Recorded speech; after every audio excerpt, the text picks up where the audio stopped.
Bonsoir tout le monde, c'est Pascal pour Deep Black News. Bienvenue dans une autre semaine de culture. Aujourd'hui, je reçois encore Dice de la semaine passée. Et Dice va nous présenter un artiste qui, lui, il a passé en interview dans son émission Nuit Blanche. Exactement. Ben, alors les amis, merci pour l'invitation encore une fois. De rien. Je suis venu vous présenter un pote à moi du nom de Shabil, qui est un artiste reggae. Il fait, donc ce qu'il fait est reggae, puis authentique. C'est une grande surprise, une belle découverte. C'est quelqu'un qui m'en a parlé et tout ça, et éventuellement on s'est parlé au téléphone. Et au téléphone, j'étais comme, ok, ouais, bon, j'ai senti l'accent, j'ai reconnu le reggae en lui. J'ai dit, ok, pas trop, parfait. Puis, et moi, étant donné que je suis du genre de personne que, tu vois, si quelqu'un m'appelle, c'est l'approche humaine en premier. Fait que quand j'entends, quand je lui parle, si je vois que la personne est sympathique et ça passe, pas de trouble. Donc, là, en plus, je pense qu'il m'avait envoyé voir quelques trucs, ou écouter quelques trucs, c'est ça. J'ai écouté sa musique, je suis comme, oh, c'est bon, le gars est fort, ça sonne, c'est authentique, c'est parfait, cool, viens. Surprise! Je suis en train de préparer mon émission, la porte sonne, je m'en vais à la porte, je regarde les escaliers, parce que j'ai un escalier en porte, un peu comme vous ici, là, un escalier de fou. Je regarde en bas, je vois un gars arriver, les cheveux longs, blancs, bizarres, je suis comme, hey, c'est toi? Il dit, ouais, c'est bon, c'est par le téléphone. Ouais. C'est quand je regardais, je dis non. Là, j'étais pas bien. Là, j'étais pas bien. Je dis, là, le gars, il m'a menti. Le gars, il m'a bluffé, c'est pas bon. Et, comme de fait, on arrive là, il me donne la musique, et voilà, et c'était vrai. C'est du real. Donc, je vous présente Shabil. Ouais. Bonsoir tout le monde, merci beaucoup pour l'invitation. De rien. Puis avec une introduction comme ça, qu'est-ce qu'on peut demander de plus? Bon, moi je respecte beaucoup Dice à cause de beaucoup de choses. Premièrement, c'est ce qu'il a dit, c'est l'approche humaine, ça c'est la première chose qu'on regarde, on connaît du monde et tout. Puis aussi son expérience, c'est un vétéran dans l'industrie de la musique et aussi dans le cinéma. Oui. Oui. Là, t'as ouvert une canne de problèmes, là. Non, faut faire toutes les accolades. C'est ça. Voilà, il y a une amie qui nous a présenté, moi aussi j'étais en train de toucher un petit peu au domaine du cinéma, et elle nous a présenté, elle m'a présenté à Dice, je l'ai appelé, je suis venu dans son émission, il m'a bien accueilli, puis voilà, c'est comme ça qu'on s'est connus. Je lui ai présenté qu'est-ce que je faisais, qu'est-ce que je fais toujours, c'est du dancehall. C'est du dancehall assez moderne, assez, plus ou moins tout ce qui sort en Jamaïque, ça ressemble à ça, mais juste c'est un peu différent. C'est plus la thématique qui est différente. En Jamaïque, en ce moment, on parle beaucoup de raw stuff. Je vais pas. Vas-y, donne-leur quel raw stuff. Vas-y, En tout cas, moi c'est plus une approche fantasy, un peu plus comme dans les années 70 dans le reggae, on parlait de beaucoup plus. Je sais pas, les gens qui vont à la pêche, les histoires, les contes de fées, expand un petit peu plus que ça ou que... Ouais, ben en d'autres mots, tout le monde est rendu gangster un peu partout. Ok. Donc là-bas, je veux dire, la culture, malheureusement, moi je suis pas un calé dans le dancehall, reggae, tout ça. On a tous un petit background de reggae, on est tous des fans de certains artistes, tu vois.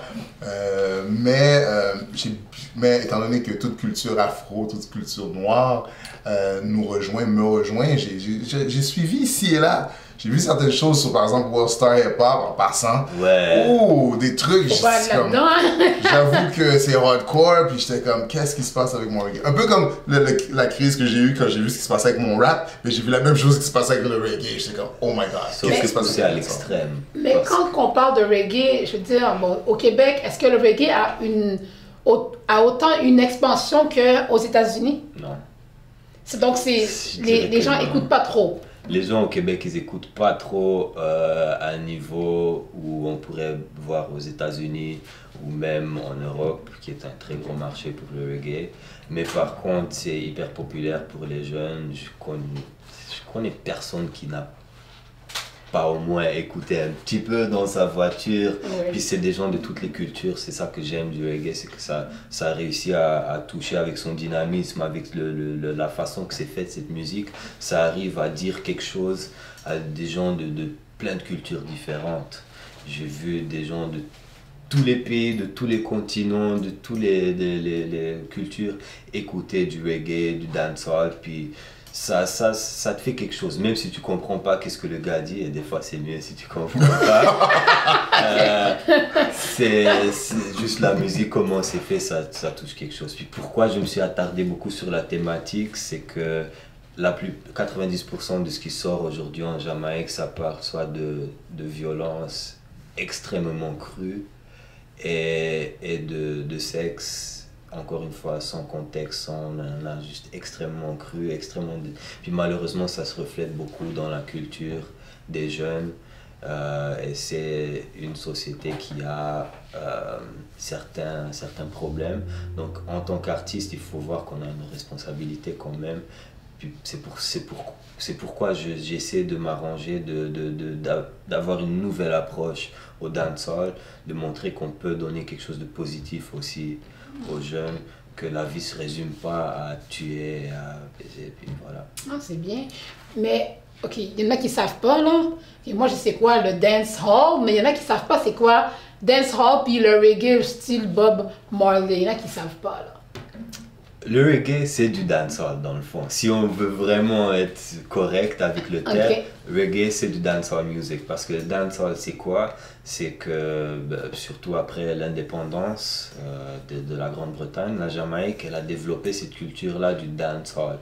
C'est-à-dire des gens, ils construisaient des sound systems avec des gros speakers, avec tout ce qu'ils pouvaient avoir comme technologie pour entertain un nombre maximum de personnes avec de la musique. C'est-à-dire, tu prends tout le quartier qui se rassemble dans une grande cour, tu mets le gros sound system dehors, et c'est quelque chose qui continue aujourd'hui. C'est ce qui est beau dans la culture du dancehall. Et tous ces gens-là, ils se réunissent, puis toute la nuit, ils écoutent la musique très fort. Puis c'était du soul au début. Puis le soul, c'était le soul américain. Puis beaucoup de chanteurs jamaïcains qui imitaient le soul américain. Puis ça, c'était le dancehall original. Après ça, avec le mento, avec le ska, ça s'est dirigé plus vers le reggae. Après ça a évolué, c'est devenu un petit peu plus rapide, puis c'est devenu le dancehall d'aujourd'hui. Mais dans le fond, toutes ces musiques-là des années 50 jusqu'à maintenant, c'est de la musique dancehall. Moi, j'allais dire, j'allais même compléter avec ça, c'est que le rap, le hip-hop, part de ça aussi, vient de ça, parce que c'est l'influence, même le Kool Herc, qui est reconnu comme étant le père, si tu veux, du hip-hop, de la culture hip-hop, parce que ça c'est une autre chose, un autre mythe qu'on aimerait, que je me bats à clarifier ici au Québec, c'est que le hip-hop c'est la culture, le rap c'est sa musique. Ok.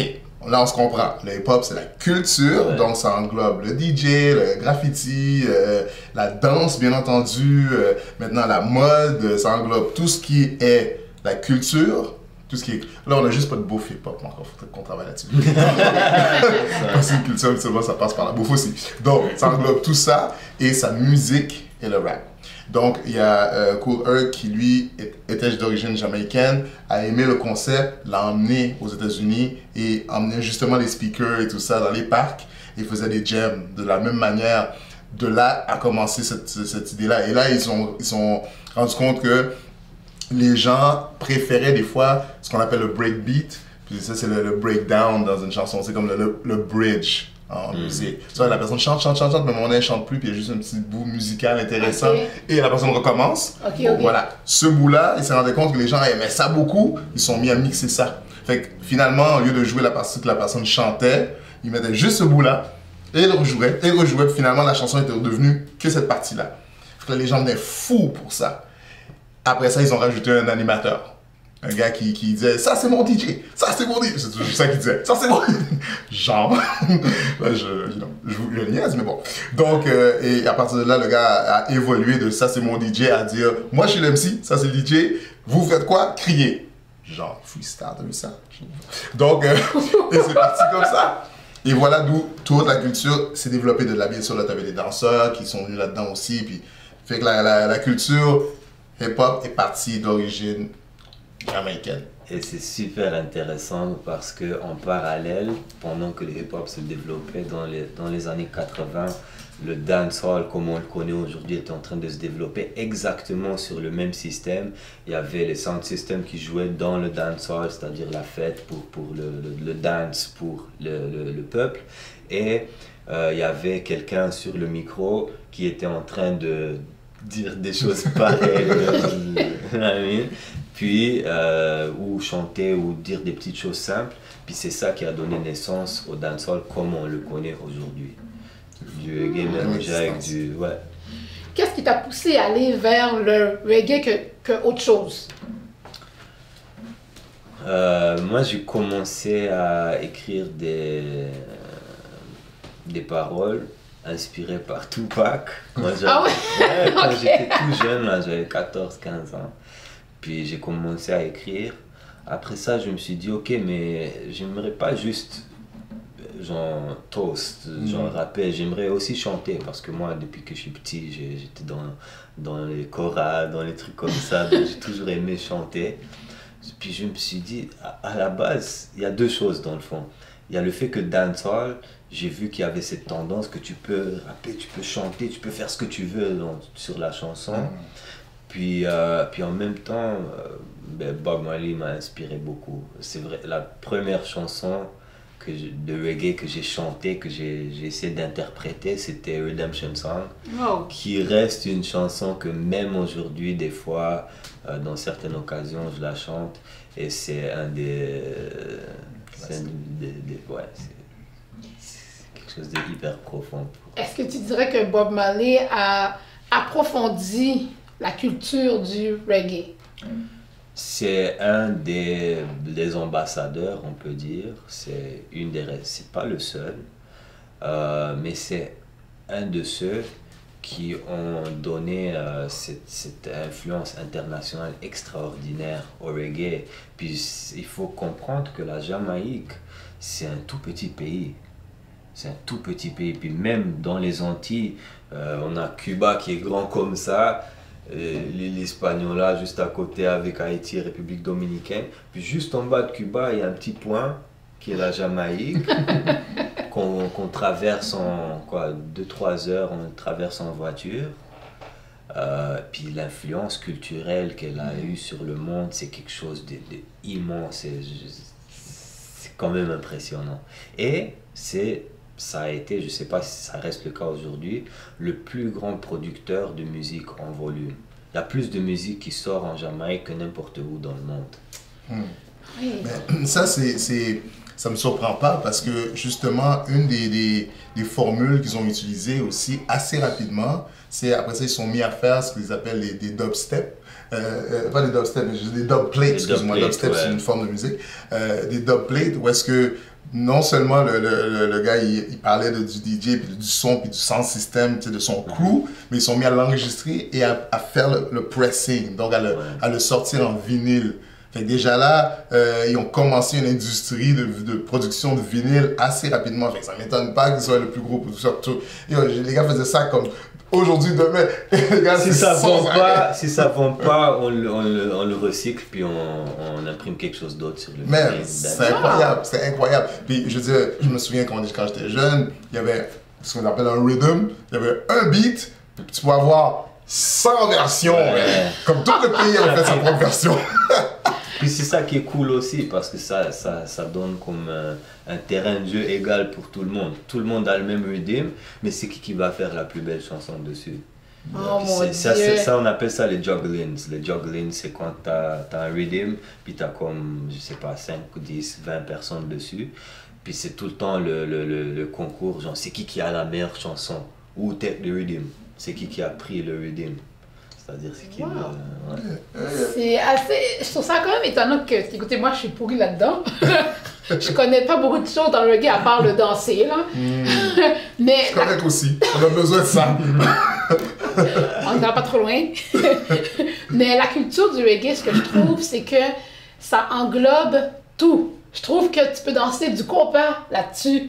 Ouais. C'est vrai, Ouais. je trouve que le beat, il marche avec toutes sortes de danses, toutes sortes, et tout le monde peut s'associer. Mais une question que je me pose encore aujourd'hui, bon, je connais pas beaucoup, moi je n'ai pas beaucoup écouté ça, à part Beenie Man que j'ai beaucoup aimé. Ouais. J'ai beaucoup aimé Beenie Man, mais le reste, ok, je chante pas, je trouve qu'il est devenu pop un petit peu, il est plus... Beaucoup. Je disais, je trouvais que il venait plus me chercher comme avant. Tu sais, puis j'ai beaucoup aimé Shabba Ranks, mais j'étais très jeune à l'époque, puis Shabba! parce qu'il était tellement horrible. Je pouvais pas trop écouter. Tu sais, mais Mais tu étais captivé. j'étais captivée à l'écouter. Parce qu'il il était pas très beau. Il est très fréquent en passant. Hein. Moi, Shabba, là, très fréquent. Mais je trouve que lui, il a donné un kick à la culture. Il y a quelque chose de... Quand il parle, t'as tendance à écouter. Je trouve Ouais. que beaucoup de chanteurs reggae, leur voix, là, elle est captivante. Elle est Ouais. captivante. Leur voix, t'es pas obligé t'es pas obligé de stare. Tu peux juste écouter, t'es comme, oh, wow. C'est intéressant. Ben, ce que le reggae, que moi j'aime beaucoup que le reggae, c'est justement le style. Ils ont beaucoup de style. Dans le vocal, là, beaucoup de style. Tu sais, je veux dire, les gars voyagent d'un son à l'autre, d'un style à l'autre sur la même track. Il y a des chansons que tu écoutes jusqu'à aujourd'hui et tu es comme, wow. Ok, wow, les gars. Tu sais, justement, tu as mentionné Beenie Man. Beenie Man, j'aimais beaucoup Beenie Man à cause de ça. Sur la même chanson, on dirait qu'ils étaient trois. Tu vois, je veux dire, tellement qu'ils voyageaient, ils descendaient, ils montaient, ils chantaient. C'est quelque chose. Il a ouvert, lui. Mais toi, tu connais beaucoup ça. Au Québec, bon, t'es sûrement pas le seul qui veut percer en dedans de ça, mais, À cette tronche-là, c'est le seul, ça c'est clair. mais au moins tu te démarques. C'est ça qui est bon. Straight up. Ça, c'est vrai. Tu te démarques. J'aime croire que c'est pas juste par mon C'est image. ça. C'est vrai. Mais disons que j'ai pas peur de personne au Canada dans ce domaine. Mais Puis ici, même aux States peut-être. Ouais? Ouais. est-ce qu'au Ouais. Québec, la compétition ou bien tes confrères qui veulent faire ça, est-ce que tu penses qu'ils leur façon de faire te ressemble? Non, parce que ça c'est veux pas délicat, te- c'est délicat comme question parce que Tu peux quand même te vanter si t'es bon là. comme j'ai dit, j'ai pas peur de personne ni au Canada ni aux States. Yeah. Moi, You got moi, warned. si je peux me permettre, vas-y, finis, après ça je vais renchérir. Les autres, chacun il fait son style, chacun il a son whatever, mais quelque chose de authentique qui ressemble, pas qui ressemble, mais c'est comme qu'est-ce qui sort en Jamaïque, j'en connais pas beaucoup qui le font. Ça c'est ma spécialité à moi et j'ai rencontré, peut-être il y a une personne avec qui je peux parler, ça c'est un gars qui vient des Virgin Islands, il s'appelle Smokey B. C'est un gars, il n'est pas connu, mais il est super bon. Ça, c'est le genre de personne avec qui je peux être dans la même chambre et dire, ok, Tu sens, Tu tu sens. sens la compétition avec ouais. Nice. Mais en général, Donc ici au Québec, il n'y a pas vraiment de requin dans l'océan qui peut te... pas du tout. Pas du tout. Moi, je te dirais Wow. que ce que j'ai remarqué moi avec le reggae à Montréal, il y a du talent, comme dans tout notre genre de musique. Au Québec, au Canada, il y a du talent. Ça, c'est clair, c'est sans dire peut-être, il y a du talent. Ce qui fait la différence, c'est le grind, le travail qui est mis et le professionnalisme qui est mis. Je dirais que c'est ça qui fait toute la différence. Et moi, ce que je dirais aussi, dans le cas, par exemple, de Shabil, c'est qu'il travaille fort. Il grind, il y a un producteur à lui avec qui il travaille, qui est en Jamaïque directement, donc Wow. il est plugué directement sur le son et le style qui se passe là-bas, qui fait que ça lui permet d'être authentique de ce côté-là, d'être authentique au son, mais d'être vrai avec lui-même. Il est qui il sonne comme il sonne, il ressemble à ce qu'il ressemble.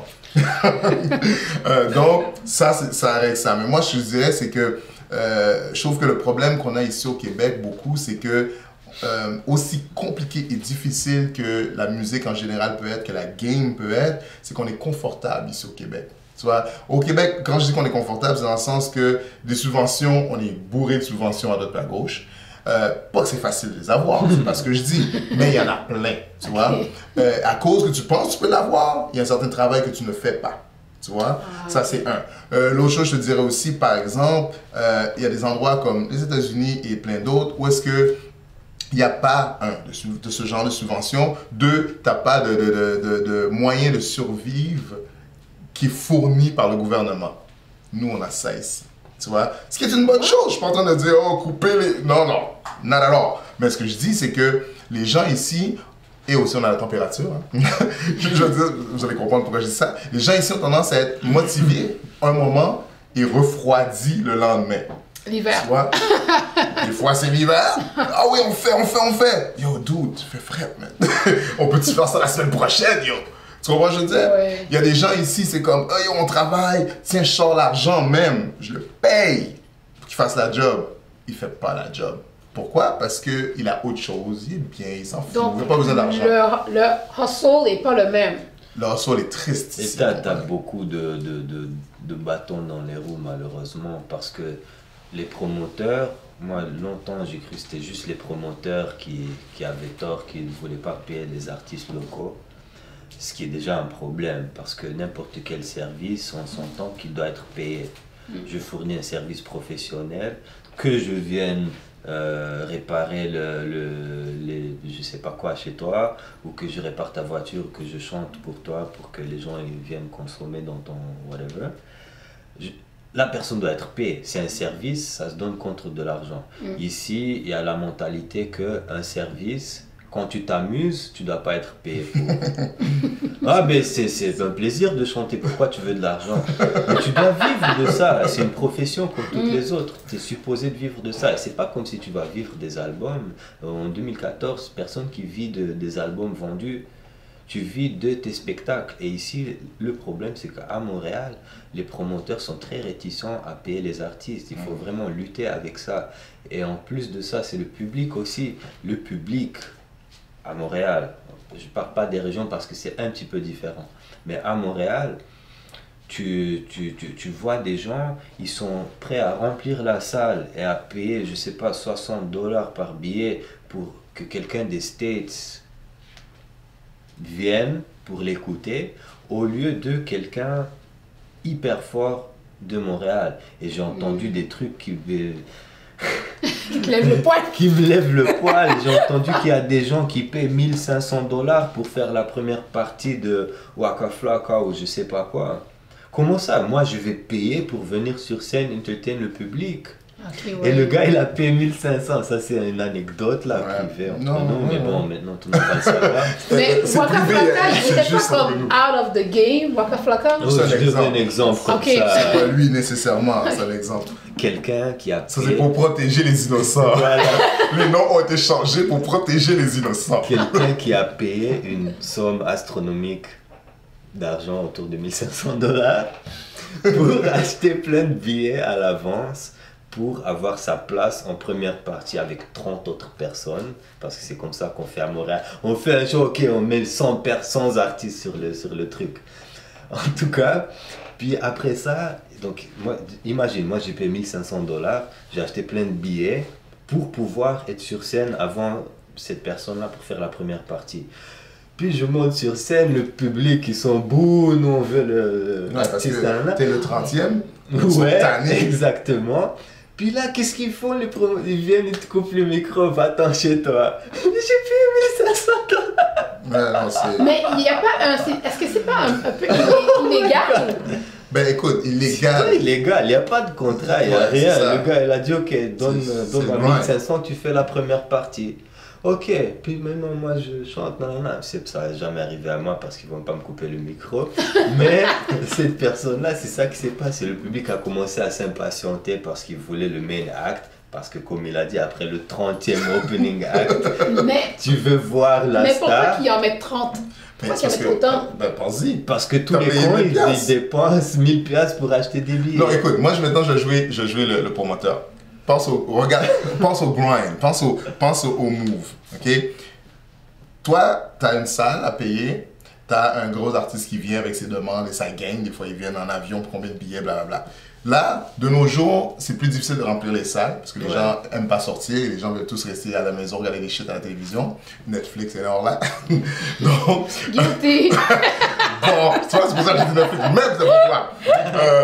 Donc, tu vois, c'est difficile. Parce que là, en plus, tu te rends compte que tu as une grande demande d'artistes. Parce que maintenant, tout le monde fait quelque chose. Tout le monde rappe, tout le monde chante, tout le monde fait quelque chose maintenant, tu vois. Fait qu'il y a tellement de monde. Fait que là, tu as une grande demande. Tu te dis, bon, comment je peux capitaliser cette demande-là? Comment je fais pour filtrer aussi?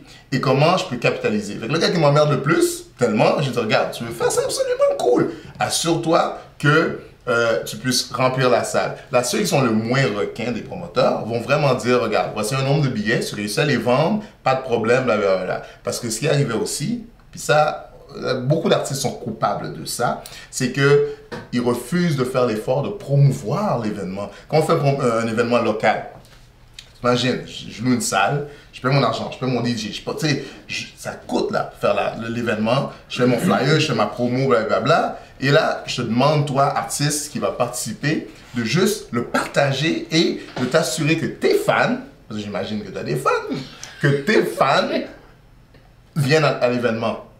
Puis moi, je me rends compte, en regardant ton Facebook, en regardant whatever, que tu fais jack, rien. Tu vois ce que je veux dire? Okay. Donc, eux, ils ont développé une nouvelle façon de fonctionner qui est que, bon, dans ce cas-là, vends des billets. Et il y en a qui sont plus crapuleux, ils disent juste paye. Vends des billets, paye. Et si tu veux te rembourser, tiens les billets, vends-les. Et je te donne une cote sur la vente de tes billets. Tu vois ce que je veux dire? Moi, je suis contre ce concept même de vendre des billets. Parce qu'il y a deux choses importantes à dire là-dessus. Faire des spectacles, c'est aussi de rencontrer de nouveaux fans, d'ouvrir de nouveaux marchés. Oui. Parce que si, par exemple, moi j'ai, disons, c'est pas la vérité là, mais disons, j'ai 200 fans, ok, 200 fans qui viennent à mes shows. Mais moi j'ai besoin de faire, je sais pas, 30, 40, 50 shows dans l'année pour survivre. Les gens ne vont pas venir 40, 50 fois me voir en spectacle. Oui. Ils ont d'autres choses à faire aussi. Peut-être ils vont me voir une fois par année, peut-être une fois les 2 ans, peut-être 2 fois par année. Ça dépend de leur niveau d'intérêt. Mais je veux dire, chaque fois ça doit tourner, tu dois avoir du nouveau monde. Et les promoteurs à Montréal, ils pensent que c'est la responsabilité de l'artiste d'amener des gens à son propre spectacle. Ben non, c'est pour ça que tu t'appelles promoteur. Tu fais la promotion. C'est pas compliqué. Il l'a ouvert. Donc, en leur défense, c'est un métier hyper difficile. Très difficile. Très difficile. Et tu es par exemple en train de gamble. Disons, regarde, tu joues à la roulette, ok, tu vas au casino, ils te disent, ok, pour participer, tu dois mettre 10 000 $ sur la table. Ok, puis combien est-ce que je vais gagner? Si je gagne 20 000 ou... Non, tu vas gagner 11 000. Donc, c'est-à-dire que tu vas faire 1 000 $ sur ton 10 000 que tu gambles avec, tu comprends? Okay. C'est à peu près ça Ouais, puis c'est à peu près ça la mathématique. Vrai. Donc, tu espères de faire dans un 10% ou whatever de l'argent que tu as. C'est sûr que quand tu bosses big, ton spectacle, tu bosses big. Mais la plupart du temps, tu as peur de perdre. Ouais. Tu ne penses pas que tu vas gagner beaucoup. Puis il y a beaucoup de promoteurs qui font ça par amour et tout mon respect pour eux. Mais la mathématique, c'est que tu fais 10 shows, tu fais 9 à perte pour avoir le 10e qui bosse. Wow! C'est pas facile. C'est un marché qui est difficile. Bon, le reggae et le hip-hop est un marché difficile, mais quand on regarde des vedettes de Star Academy qui vendent comme si c'était rien, pourtant c'est tellement plate. En tout cas, désolé, mais c'est tellement pas... En tout cas, je trouve ça tellement d'un ennui. Mais comment eux autres, leurs promoteurs, c'est Production J, fait, ils ont les sous des... Mais est-ce que quelqu'un comme toi, exemple, tu irais à Star Academy, exemple, est-ce que tu penses que Production J serait derrière toi? Parce que tu as un style différent, tu as un style de musique qui n'est pas très fait pour le marché québécois. Attends, avant que tu répondes ça, je veux juste te dire que faut pas s'y méprendre. En ce moment, depuis ces dernières années, les Star Academy et tous ces gens-là ne vendent pas. C'est une illusion. Ah, ok. C'est l'illusion de la télévision. J'ai l'expérience directe. Exactement, et moi aussi. Tu vois, étant donné qu'on deal avec des compagnies de disques, on a des compagnies de disques, on reçoit ce qu'on appelle les SoundScans, qui est tout simplement les relevés de vente. Et ça vend pas, là. C'est pas vrai que ça vend. Surtout ces dernières années. Parce que depuis ce qu'on discutait la semaine passée, l'Internet et tout ça, tu vois, les gens achètent plus autant. Ça vend pas. Fait que c'est une illusion. Tu les vois à la télévision, tu les entends tous les jours. Oui. Ils sont à la radio matin, midi et soir, mais ils sont à peine capables de vivre de leur art, à peine. Il y en a qui le font parce qu'ils font vraiment beaucoup de spectacles, ils sont populaires, mais ils ne vendent pas. C'est une illusion. Maintenant, Au Québec, tu peux passer devant 2 millions, 3 millions d'auditeurs à la télé, donc avoir ce genre de visibilité-là. Et tu peux avoir un single numéro 1 sur les charts radio BDS, tralala, comme correspondant franco et tout ça, pendant X semaines. Et tu vas quand même vendre moins que 1000 singles de ce hit-là. Ça, je l'ai vu. Je vais même t'interrompre 2 secondes. À la disque, cette année, la disque qui vient de passer, l'artiste qui a gagné l'album de l'année, c'est dans les journaux, puis les gens s'étaient plaints, il avait vendu à peine une vingtaine de mille d'albums. C'était qui déjà? J'ai oublié son nom parce que c'est pas mon genre, mais il avait à peine vendu une vingtaine de mille d'albums, tu vois, et c'était l'artiste, l'album de l'année. Wow. Maintenant, 20 000 d'albums, c'est beaucoup. C'est énorme. C'est beaucoup au Québec, c'est beaucoup. 20 000? Regarde, pour avoir un gold record au Canada, il te faut 40 000 albums vendus. Ok. Ça, c'est l'or, pour avoir un album or. C'est quand même pas beaucoup, contrairement aux États-Unis. Ouais, c'est fou quand tu y penses. Hein.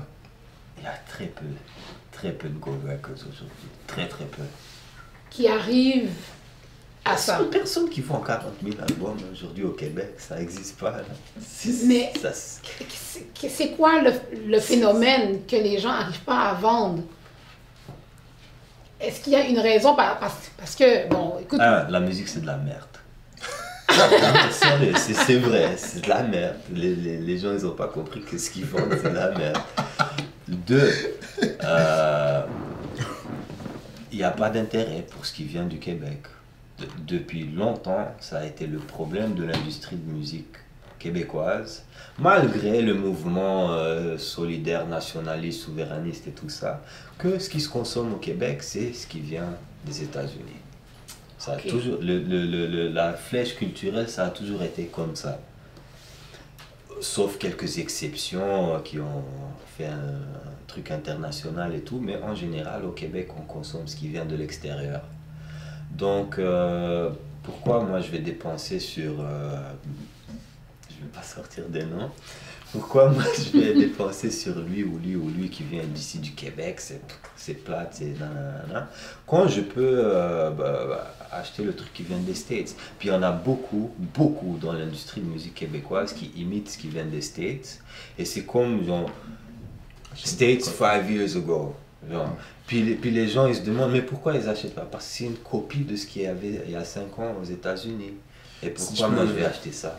Si je peux me permettre aussi, c'est que tu vois, on n'est pas dans la même industrie, on n'est pas dans la même énergie, on n'est pas dans la même influence, on n'a pas le même cash flow. Parce que tu vois, si on parle d'un artiste américain, par exemple, je te parle de Eminem, de 50, whatever, là je parle de rap, bien sûr, Eminem, un 50, un Kanye, whatever qui sort, mais la machine derrière lui est une machine américaine qui a sa maison mère, qui a une autre maison, tu vois, une branche, si tu veux, au Canada, et après ça, une autre filière au Québec. Tu vois ce que je veux dire? Donc, c'est beaucoup d'argent qui circule pour t'assurer que tu es au courant que Kanye vient de sortir son nouvel album ou que qui tu veux vient de sortir son album. Toi, par exemple, la compagnie au Québec, d'ailleurs, les compagnies québécoises, c'est toutes des compagnies indépendantes. On peut les considérer major québécois, mais c'est pas des majors, c'est pas Sony, c'est pas... Tu vois ce que je veux dire? Donc, il y a quand même une limite à toute l'énergie et tout l'effort et tout l'argent qu'ils peuvent injecter sur ton projet. Ça, c'est ça. Donc, tu es en compétition intense avec l'Américain, si tu veux. Et Mais où est-ce que je suis peut-être un peu en désaccord avec mon collègue ici, collègue musicien ici présent, c'est que le Québec a la particularité, mais c'est peut-être aussi là où est-ce qu'on diffère, parce que la différence c'est que lui il parle de reggae et ce qui est anglophone, et moi je pourrais parler de ce qui est francophone. Et la différence, c'est là la grosse différence, c'est que vu que la musique francophone, elle a son propre créneau, sa propre guerre, sa propre protection, sa propre politique, il y a beaucoup de musique francophone québécois qui vend beaucoup plus que la musique américaine qui se retrouve ici. Ça, c'est la seule différence que je te dis, que j'ai vue, c'est que... Il n'est pas d'accord. On n'a pas parce que j'ai vu les chiffres. Ah, mais tu parles de maintenant. Oublie pas, il y a une différence entre maintenant et avant. En ce moment, il n'y a personne, même les Américains ne vendent pas. J'ai vu les chiffres aussi, les Américains ne vendent pas. Donne-moi qui vend. Moi, je vais te nommer des artistes country qui ont déjà frappé les 100 000. 100 000 poteaux. 100 000! Country québécois en plus, hein? Je ne parle même pas country américain, anglophone, là. Non, mais québécois. Je pensais que là, on est en train de parler de pop music en général. Ah ben là! Ouais, parce que la pop, c'est ça. C'est ça. Parce que au Québec, ça marche pas, la pop. Ouais, c'est vrai. Ce qu'ils sont en train de faire en ce moment, C'est ça vrai. marche pas du tout. Mais quel artiste qui est pop au Québec? Ben, Mary May, c'est la Plein, pop. puis il y a plein qui C'est sont tout en pop fusion, genre hip-hop avec pop, avec... Puis je veux dire que le fétiche en ce moment au Québec, c'est les gens blancs qui font la musique black d'une mauvaise façon. Oh, ok. Ça, c'est la punch importante. Non mais sérieux, Ouais. regardez ce qui est hip maintenant, ce qui pousse beaucoup dans les réseaux sociaux, Facebook et tout ça, les compagnies assez importantes au Québec, Dare to Care, toutes ces grosses boîtes, plein d'autres dans le même niveau. Regardez les artistes qui sont en train de pousser, vous allez voir que c'est pas très fort. Je connais pas, moi j'écoute pas beaucoup de musique en français. J'écoute de la musique en français d'avant. Dalida, Claude Barzotti. Je suis désolée, mais moi j'aime ça. Yo! Ouais. Je te connecte avec ma mère, yo! Yo! Ouais, Toi, j'aime ma mère, ça. C'est ça que j'aime. Ma mère, elle va voir les concerts, yo! Patrick Bruel. Elle est allée dernièrement, yo! Ah ouais, écoute, moi j'aime Chaque fois ça. que ces gens-là viennent à Montréal, ma mère, elle est là en premier. Je vais te Oui, contacter. On avec va mettre du ensemble. Mireille Mathieu. Moi, c'est ça que Seigneur. j'aime. Parce que, je sais pas, c'est... Coupé. J'ai grandi avec ça. Ma mère était souvent ça. Mais à partir des années 90, en montant, bon, il y a eu Jean Leloup, mais dans la musique hip-hop et reggae, j'étais juste américain. Ici au Québec, il n'y avait pas un grand artiste qui m'attirait. Puis quand il m'a Parlez dit... de Zion, puis les... Oui, puis surtout, reggae, je connais aucun artiste. Là, je te connais un, là, devant moi. Je connais pas d'artiste québécois qui fait du reggae. Est-ce que tu en as, toi, qui dans ton réseau, qui ont un talent, mais que personne ne les connaît parce que les gens n'ont pas un intérêt pour? Comme je disais, il y a presque personne qui fait ce que je fais, mais dans mon entourage, je connais un bon ami à moi, Siko Slim. C'est un gars qui vient de Saint Vincent and the Grenadines. Et lui aussi, il a commencé à faire du dancehall beaucoup avant moi. Mais ce qui se passe, c'est que lui, il est parti dans une autre direction un petit peu. C'est pas du straight dancehall, il fait quelque chose d'un petit peu plus pop, un petit peu plus genre sing-songy, plus genre... Il essaie d'élargir son marché un peu. À la Chambre-Paul un petit peu. Ouais, Jean-Paul, détrompez-vous, il fait des affaires dancehall.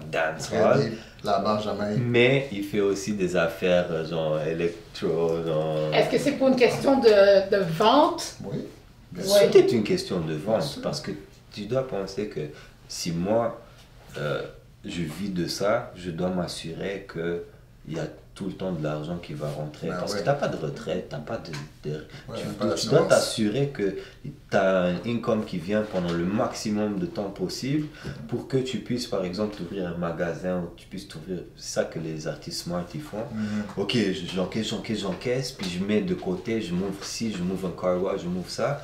Parce qu'à un moment donné, Ouais, le next, ça va le next. arrêter, tu comprends? Puis je veux dire, tu vois, c'est intéressant que tu as mentionné le cas de Sean Paul, par exemple, comme exemple, c'est qu'il fasse justement les deux, qu'il joue sur les deux plateaux, parce que, je veux dire, Sean Paul, la musique qu'il fait, le genre de reggae techno qu'ils sont en train de créer ou développer bizarre, là, qu'ils font, le permet de faire le tour du monde, de continuer dans les clubs. Tu sais, on voit des vidéos maintenant, c'est un peu comme, si on regarde Pitbull, moi je vais utiliser maintenant un exemple hip-hop, rap qu'on connaît, genre Pitbull,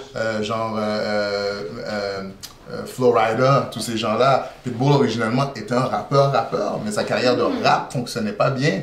Et là, du moment qu'il a commencé à mélanger ça avec un peu de dance techno-ish, et boum, il est devenu une super méga star. Et Florida a fait la même chose. Ils ont tourné leur affaire. On peut les critiquer pour ça puis les regarder du mauvais œil, mais les gars mangent et ils doivent vivre de leur art. Donc, il faut suivre ce qu'il y a dans le marché. Ça dépend ce que ton cœur te dit. Tu vois, si toi, ce qui est plus important pour toi, c'est d'être pur et d'être honnête avec ton art, c'est ça que tu vas continuer à le faire comme tu le fais et tu vas avoir ton fanbase parce qu'il y a des gens, c'est ce qu'ils veulent. Par exemple, je donne un exemple simple, le vinyle, le disque existe encore. Il y a des gens qui l'achètent. Ma mère, elle l'a encore. Ok, non. Donc, mais les vrais amateurs, les collectionnent, l'achètent encore, achètent des nouvelles copies. Ta mère a souvent les anciennes. Je vois pas ta mère arriver dans un magasin. Non. Bon, je parlais pas de ta mère, ok? Donc, mais il y a des compagnies de disques qui impriment encore des nouveaux albums qui sortent en vinyle pour les collectionneurs. Oui. Sauf que si toi, si tu veux juste faire des vinyles, ben, il faut que tu saches que tu vas pas en vendre des millions. Tu comprends ce que je veux dire? Ouais. Tu comprends? Donc, mais ça peut être ton choix. Tu dis, moi, mon son doit sonner vinyle. Moi, je veux que c'est les puristes qui l'ont. Je veux que ça sonne. C'est ton choix. Tu comprends? Puis donc, tu peux faire un tas d'argent quand même.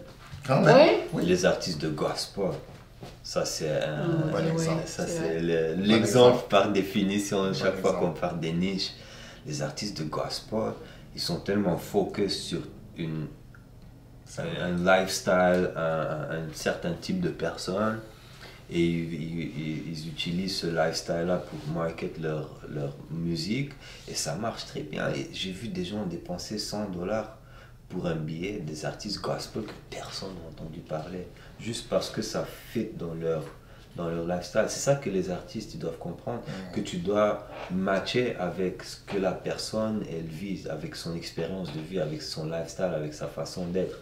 C'est pour ça que les artistes gospel ils font partie des vies des gens qui sont leur public. Et juste un petit truc qui m'est venu à la tête, c'est un peu par rapport, mais ça a un rapport avec ce qu'on disait tout à l'heure de Sean Paul et Pitbull. Il faut parler de la question de la couleur. Parce que c'est quelque chose d'extrêmement important aux États-Unis. Ah, même aujourd'hui. Oh oui. Surtout aujourd'hui. Malheureusement. Parce que aujourd'hui, on a tendance à penser que 2014, qui est raciste en 2015, frère. T'as pas encore fait le changement. Ah ouais, c'est vrai. Vous cut that out. Mais même aujourd'hui, avec un marché tellement grand, avec l'Internet, les gens sont encore bloqués là-dessus. Oui, parce que pourquoi? C'est une question d'image et une question de culture. Et la culture des États-Unis, je suis désolé de le dire à qui ne le croit pas, mais ça c'est mon opinion, c'est que c'est bâti sur le racisme, la culture des États-Unis en particulier. C'est sûr qu'il y a des gens racistes en Europe, c'est sûr qu'il y a des gens racistes en Amérique du Sud, c'est sûr qu'il y a des gens racistes partout dans le monde. Mais la culture des États-Unis, le fondement de ce pays, c'est fait sur le racisme. Et ça, c'est quelque chose qui résonne jusqu'à aujourd'hui. Pourquoi? Parce que, juste pour donner une petite perspective, moi je viens d'un pays où, oui, il y a des gens racistes. Et c'est quoi tes Moi je viens de la origines? Roumanie. Elle m'a dit, ok. Il y a des gens racistes, ils disent blablabla, mais il n'y a pas de vrai, c'est-à-dire il n'y a pas quelqu'un qui va... De violence. Même pas de méchante genre, intention. Pour moi, en grandissant comme enfant, pour moi, si j'avais mon arrière-grand-mère, elle avait une voisine. Il y avait des Noirs en Roumanie, puis il y en a toujours de plus en plus. La meilleure amie de ma soeur, elle est mariée avec un gars qui vient de Guinée-Conakry. Puis, ce qui se passe, c'est que chez nous, moi, en grandissant, pour moi, la couleur de la peau, j'ai appris que c'est la même chose que la couleur des cheveux ou la couleur des yeux. Ça n'a pas de signification genre, culturelle, mais aux États-Unis, ça a toute la signification culturelle. Ça veut dire un paquet de choses. Il y a plein de labels qui viennent attacher avec ta couleur de peau. C'est pourquoi tu penses que les artistes américains black de couleur foncée, parce qu'il y a même aux États-Unis, c'est tellement deep qu'il y a des grades. Ok, lui il est trop foncé, elle passe parce qu'elle est un peu plus claire. Alicia Keys, Beyoncé, nanana. Pourquoi les seuls artistes foncés qui marchent aujourd'hui, c'est des gars qui perpétuent un certain stéréotype? Les gens qui sont là avec les guns, en train de vendre la drogue. Parce que ça va avec la culture américaine. Dans la culture américaine, le plus tu es foncé, le plus tu vends la drogue et le plus tu fais des choses comme ça. Puis Sean Paul, je dis pas qu'il a réussi parce qu'il a de peau claire, mais ça lui a certainement pas nui. Et Pitbull, combien il est blanc. Mais c'est pas un portoricain? C'est un Cubain. C'est un Cubain? Ouais, mais il est tellement mixé. Oui, mais comment ça se fait qu'il n'y a jamais, tu vois pas un Cubain genre black qui réussit? Pourtant il y en a plein. Et puis les latinos qui ressemblent plus genre, maintenant moi je vais paraître pour un ignorant, africain ou mexicain, tu vois, avec les traits plus aztèques ou plus whatever. Est-ce que tu as vu ces gens-là réussir sur l'échelle de Sean Paul ou Pitbull? Jennifer Lopez, regarde là, à part son corps, oui. c'est une blanche. Mais c'est vrai que quand tu regardes, surtout dans la culture du reggae, les hommes qui ont réussi, bon c'est vrai, Sean Paul est dans une ampleur. Shaggy. Ah, mais il était tellement plate. Oh, Shaggy était fort dans le temps. Avant, mais j'étais tellement jeune que ça me disait rien. Mais il y avait un artiste quand j'étais adolescente, c'est quoi son nom? Buju. Buju, ouais. Puis c'était très bon, Buju. Ouais.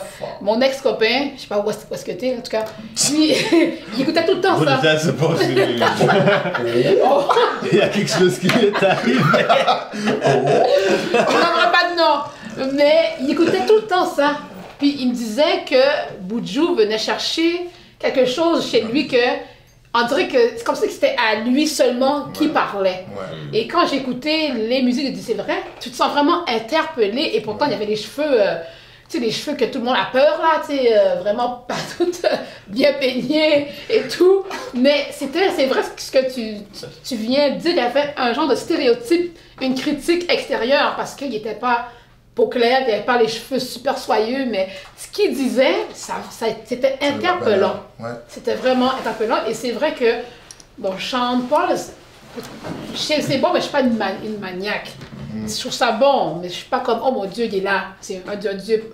J'ai plus, mais, non. Tu vois, si je peux me permettre de rajouter sur ce qu'il a dit face à la culture américaine, j'ai lu un article, j'en ai parlé à la radio, puis je vais prendre le temps d'en parler maintenant, ça sera une autre capsule au pis-aller, que j'ai lu un article qui disait que les Américains avaient utilisé notre culture hip-hop pour essayer de renverser le gouvernement à Cuba.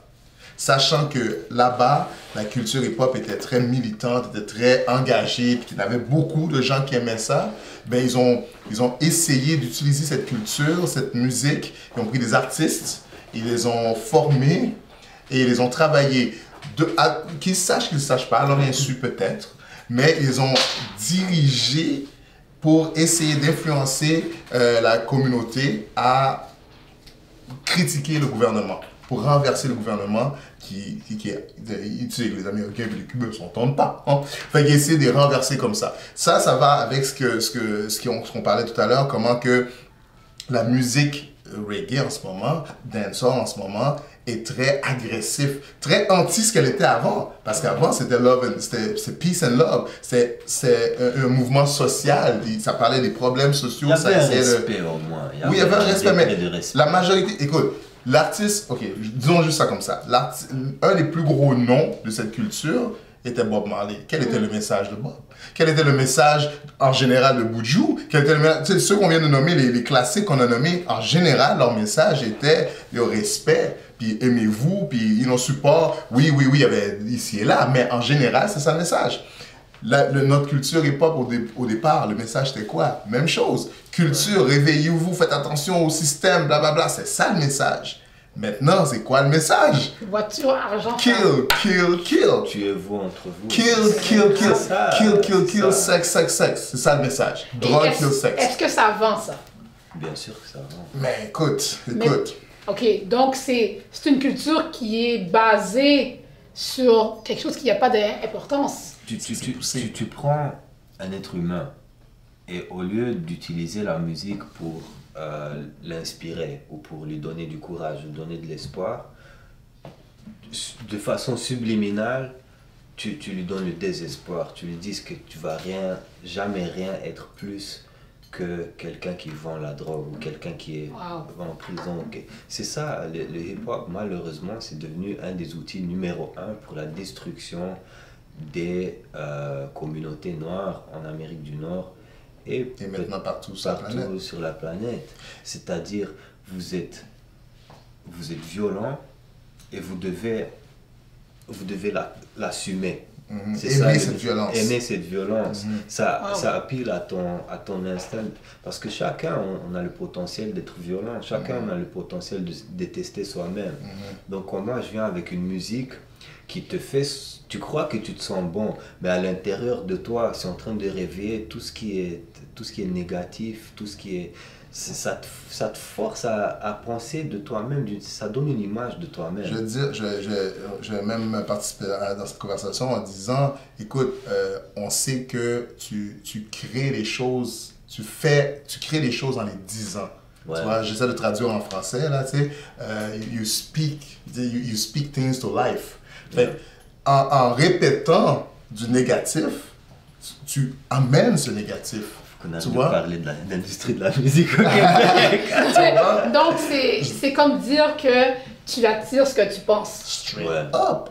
Bien sûr, tu comprends, je veux dire, et on passe, tu sais, les gars passent leur temps à dire, tu sais, il faut pas snitch, donc faut pas se délater soi-même, mais ils le font sans arrêt dans leur musique, passent leur temps à parler de choses négatives qu'ils font, et maintenant, et j'aimerais juste parler de ça aussi rapidement, on parle de beaucoup de choses, hein, comme je dis, vous ferez des capsules, on parle beaucoup de... On parle beaucoup de liberté d'expression en ce moment avec tout ce qui s'est passé en France et d'ailleurs, et on repose en paix les victimes. Mais c'est une hypocrisie incroyable, ça. Ouais. Parce qu'on parle expression. Mais en France même, il y a un nombre d'artistes qui ont été emprisonnés pour leurs textes, pour leurs chansons, pour les paroles de leurs chansons. Aux États-Unis, il y a un artiste en ce moment qui est assis en prison à cause de chansons qu'ils ont essayé d'associer à un crime qui s'est passé et le gars n'a pas de dossier criminel. Tu vois ce que je veux dire? Donc, comment est-ce que vous allez être là avec vos macarons et vos histoires et dire, je suis un tel, whatever, parlons de liberté d'expression, quand vous emprisonnez les gens pour leurs paroles eux-mêmes. Donc, elle est où un double standard que je trouve horrible et une autre façon de garder les gens endormis et d'emprisonner les gens. Il ne faut pas oublier aussi, par exemple, aux États-Unis, que la prison, le système judiciaire, la prison est une business publique. Ouais. Donc, c'est des gens qui ont les prisons. Pour ça, il faut des prisonniers. Tu comprends? Si toi et moi, on parle d'une compagnie, là. Claire, si toi et moi et lui, on ouvre moi et toi, on ouvre une prison, lui, il ouvre la sienne. On ouvre une prison. Il nous faut des prisonniers. Parce que eux, premièrement, c'est une business, il faut qu'ils soient là, les gens. Ensuite, on les fait travailler gratuitement. C'est une autre forme d'esclavage, ça, qui se passe aux États-Unis en ce moment. C'est pour ça que le nombre de prisonniers est déproportionné. Il y a plus de Noirs en prison et de Latinos en prison, et basically d'immigrants en prison. Des faux immigrants parce qu'ils sont là depuis des générations, mais en tout cas d'hommes de couleur, si tu veux, en prison que d'autres. parce que c'est une autre forme d'esclavage. Pour ça, il nous faut des prisonniers. Donc, c'est clair qu'on les arrête pour le weed, c'est clair qu'on les arrête pour les armes. Mais ça aide pas que dans plusieurs musiques reggae, hip-hop, ils parlent de weed. On encourage les gens à être exactement ça. On t'encourage à aller en prison, on t'encourage à aller attraper le sida, à tuer quelqu'un, on t'encourage à... Mais de quoi un artiste devrait chanter pour qu'il puisse vendre? Il y a plein de choses dans le monde. De quoi ils chantaient avant? Avant, ça existait avant. De quoi ils chantaient avant? Ça existe encore, l'amour. On peut toujours faire des chansons sur l'amour. On peut toujours faire des chansons sur la vie en général. La vie, sur on vit dans un beau monde. On a l'espace, on a des étoiles. Mais les je trouve qu'il y a quelque chose d'un peu... j'essaie de connecter parce que, bon, tu sais, Snow, le rappeur ou un chanteur reggae, on ne sait pas. Snow, c'est un reggae. Un reggae, il parle de Informer, bon. Snitch. Ben, c'est un double standard aussi. Parce qu'il essaie de passer un message positif, mais nous, on le voit négatif parce qu'il a été dedans, etc. Comment tu veux percevoir cette image-là de positivité?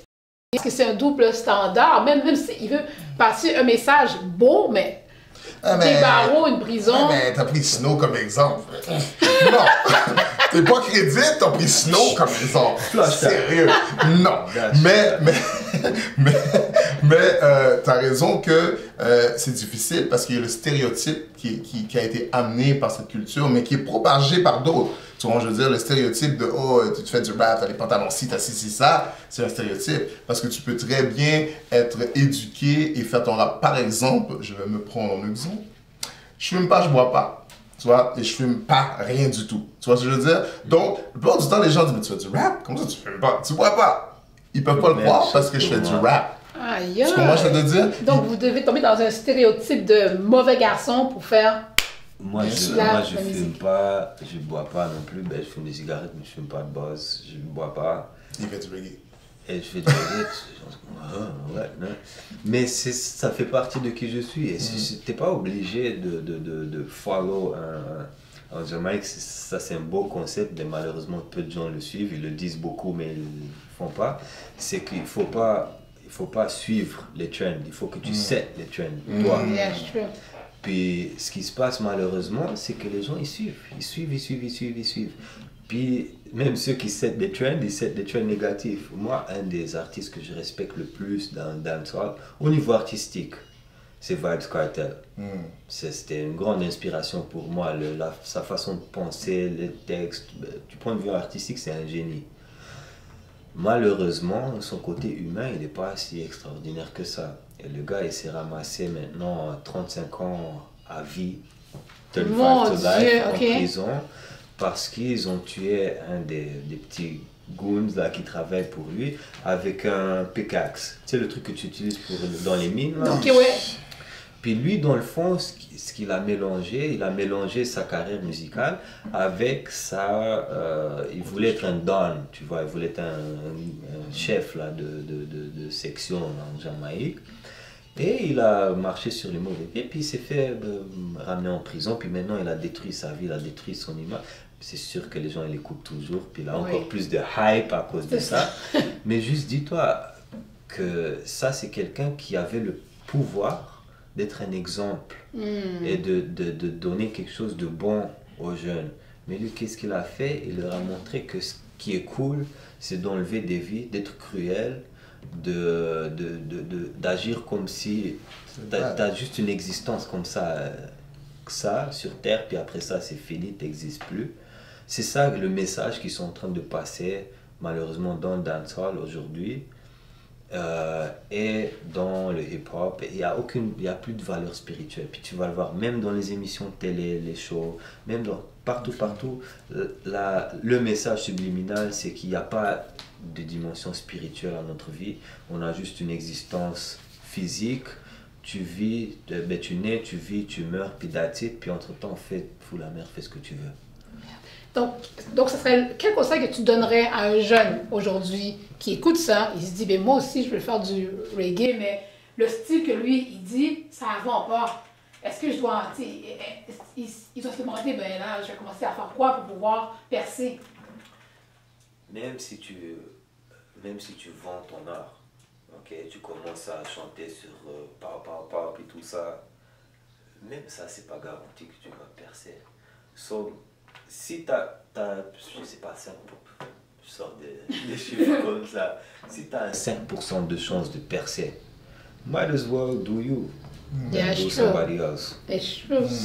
Puis moi, je conclurai en disant que, je veux dire, honnêtement, on n'a pas la recette. Personne n'a la recette, personne n'a la science infuse. Ouais. Donc, il n'y a pas, c'est pas en imitant ou en faisant quoi que ce soit comme un tel que tu vas réussir. Ouais. Ça veut absolument rien dire. Je veux dire, il y a des gens qui ont grind, qui ont travaillé fort presque toute leur vie pour finalement réussir tard dans leur vie et devenir énorme. Et même, j'ai vu une affaire sur Michael Bolton, l'artiste Michael Bolton, là, tu sais, Ouais. je parle. Toi c'est sûr, Exactement. c'est sûr. Mais ce gars-là, avant de percer comme on l'a connu, ça lui a pris 10 ans, signé. Il était déjà signé sur un label, tu vois, qui a mis de l'argent dans ses poches et tout ça, là, et ça marchait pas. Robin Thicke, qu'on connaît maintenant, là, Robin Thicke, il était sur un label aussi pendant plusieurs années avant que Pharrell décide de le trouve comme ça sur les étagères. Il dit, hey, mais on va faire de quoi? Et pourtant, lui, son père était un gars qui avait déjà de l'argent, qui faisait déjà la télévision. Tu vois ce que je veux dire? Tandis que après ça, tu as d'autres comme Justin Bieber, par exemple, qui lui, sur l'Internet, tu vois ce que je veux dire? Puis c'est un petit cul, là, donc ça peut vraiment faire un paquet d'années qui... Tu vois? Donc, t'as ça, t'as Soulja Boy, tu sais, t'en as plein, Chief Keef, des gens qui, out of nowhere, tout d'un coup, percent. Mais t'as les deux mondes. Donc, tu sais pas. Fait que moi, je donnerais comme conseil à un jeune, c'est trouve ta voix, trouve c'est quoi qui te fait toi intéressant. Un autre exemple parfait, regardez Drake. Quand Drake est arrivé, il y avait juste Kanye, si tu veux, qui était dans ce genre de style de honnête avec sa musique, avec son art. Tu sais, maintenant, Kanye est un peu bizarre dans sa personnalité. C'est Kim, c'est pas Non, il était encore bizarre un petit peu avant Kim. C'est depuis la mort de sa mère. Rest in Ah peace. oui, c'est vrai. Mais il était un petit peu bizarre avec sa personnalité, mais sa musique a toujours été très honnête. Il était parmi les seuls à être comme ça, genre. Tu vois, tu sais, side gangster, comme 50 est très honnête avec son art aussi, mais très gangster. Lui, il était un des seuls à être ouvert. Je suis pas un gangster, je suis pas un dealer, je suis rien de tout ça, je suis l'homme moyen. Et Drake a comme suivi cette lignée-là, si tu veux, mais en étant encore plus honnête, en étant encore plus je suis ce que je suis, un petit Canadien qui sort des Grassy. Tu comprends ce que je disais? Mais quand il a fait ça, qui aurait pensé? Tu vois, qui aurait pensé que ce petit bonhomme-là, du Canada, tu vois, je veux dire, un gars de télévision, aurait pu devenir un des plus gros stars. Maintenant, si tu suis des formules, ça marchera peut-être pas. Mais si tu crées ton propre et tu deviens ta propre personne, ta propre originalité, qui sait? Et tu peux devenir plus gros que n'importe qui d'autre. Donc, tu sais, on parle bon, d'une industrie qui a l'air tellement difficile. Thank God, je parle dans notre ça. Ça a l'air tellement compliqué et puis difficile, mais vu que toi, t'es vraiment différent. Puis on le voit tout de suite, c'est la manière dont t'es, je trouve que je te vois, t'as l'air très authentique avec toi-même. C'est-à-dire que t'es en paix avec toi-même. Good. C'est bon, ça. Ouais. Là, j'aimerais savoir, où est-ce que les gens peuvent venir te voir, pour percevoir ce que moi je perçois en ce moment. Ça a l'air vraiment vrai, t'es real. Puis ça, c'est rare du monde real dehors. C'est très rare. Où est-ce que les gens peuvent percevoir, te voir? Un premier point de contact, c'est toujours mes chansons qui sont en ligne sur YouTube. Les gens, ils ont juste à chercher Chabel, Shabel. Et ils vont trouver mes beats, ils vont trouver mes vidéos, ils vont trouver tout ça. Même chose sur Facebook, vous pouvez aller sur ma page Facebook, Chabel, tout sort sur la page en premier, tous les vidéos, tous les trucs. Même des fois, je partage des trucs que moi je trouve beaux, parce que je pense que ça fait partie de ma mission en tant qu'artiste, de partager de belles choses avec ceux qui m'aiment, même si c'est pas moi qui les a fait. Mais voilà, donc c'est la page Facebook, c'est la page YouTube, Chabel, Shabel. Puis j'espère que vous allez me voir plus souvent en spectacle à Montréal. Sûrement, en fait, il y a un truc qui s'en vient en février. Je crois qu'ils vont faire la 3e édition UBHC. Ça fait partie de Black History Month. C'est un spectacle très très cool. Fait par une équipe de 4 filles que moi j'aime beaucoup, qui sont super. UBHC, c'est quoi? C'est une célébration de la culture africaine, partout dans le monde, surtout en Amérique du Nord, puisqu'on est là. Et c'est un concept qui date depuis 2013, ils le font. C'est une pièce de théâtre avec des petits numéros musique. Donc, ce qu'on fait souvent, c'est qu'on est des petits acteurs dans la pièce, puis soudainement on fait un truc musical, tu vois. Nice. Mais chacun avec ce qu'il fait. Par exemple, moi je fais des cool. affaires reggae, puis les autres ils font du soul, dépendamment de chacun qu'est-ce qu'il fait.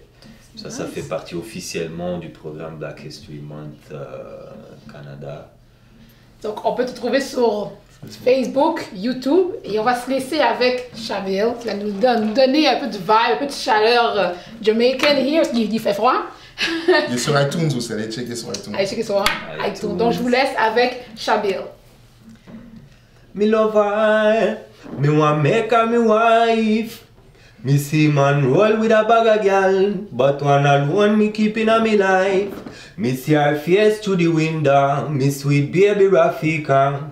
She said she a ball, so a smile and a flowers me bring her. Me see her face through the window, what a song me a sing her. Me see her face through the window, oh God you know see it, happiness me give her.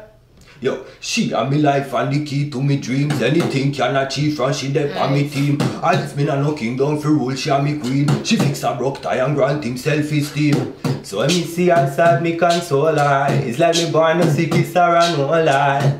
My baby, your troubles are over. Make me carry pain, make we move little further. Nice! C'était bon!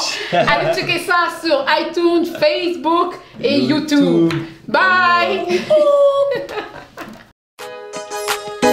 Yo, Franco, you ready me I go make Jacqueline lose her mind. Yo! Oh. See me I tell you now? Oh. For me abuelitas. Down here for me two granny them in Santo Domingo, see? Me love you now. Yo, me miss you now. Oh. Hey. Under the sea, make we share full love so naturally. The two are we alone, that's you and me. In a crystal castle in a city. Under the sea, make we share full love so naturally. The two are we alone, that's you and me. In a crystal castle in a city. No one make you agree with this. Me I know your brother miss. If you want to take off the top, me want you feel free with this. But please don't this. Me I no marine biologist. You want study your body and attack you like a terrorist. You not go hurt when we dive under the surf. Me want you show me things whenever you see from me birth. Me want discover for your world, cause a long time me know your word. Me even want see the monster them when I the deep alert. See creature come make we take a picture. Little mermaid we sing a name Rita. Forbidden love like a student and a teacher. Me want still come me know say you a keeper. Me never have a love like this before. So me want no more and more. And if to your world this your beach is the door. Knock me a knock and ring some more. Under the sea, make we share full love so naturally. The two are we alone, that's you and me. In a crystal castle in a city. Under the sea, make we share full love so naturally. The two are we alone, that's you and me. In a crystal castle in a city. Me want see the surgeon fish and the moray eel. Me want see the shark, the manta ray, the Caribbean seal. Your heart make from living coral, it no make from steel. So me no say you a feel the same thing me a feel. Queen for the sea, make me feel choice. Make every snapper singular device. Make me crucify upon the car like the Christ. Come make we dive to your underwater paradise. If I know it tastes better, don't wear it sweater. When we touch me, when you hold me like a letter. See me clothes done shed like a leopard. I know me have to pounce like a leopard. Love is the emotion, the kiss is the action. Me never want we feel split like a fraction. Though the way my crush feel we love is Sebastian. Sweet love, you make me sing like Sebastian. Under the sea, make we share full love so naturally. The two are we alone, that's you and me. In a crystal castle in a city. Under the sea, make we share full love so naturally. The two are we alone, that's you and me. In a crystal castle in a city. this. I make you agree with this. Me I know your brother miss. If you want to take off the top, me want you feel free with this. But please note this, me I no marine biologist. He must study your body and attack you like a terrorist. It not go hurt when we dive under the surf. Me want you show me things we never yet see from me birth. Me want discover for your world, cause a long time me know your word. Me even want see the monster, them why not the deeper lurk. See creature come make we take a picture. Little mermaid we sing a name Rita. Forbidden love like a student and a teacher. Me want still come, me know say you a keeper. Me never have a love like this before. So me want no more and more. And if to your world this your beach is the door.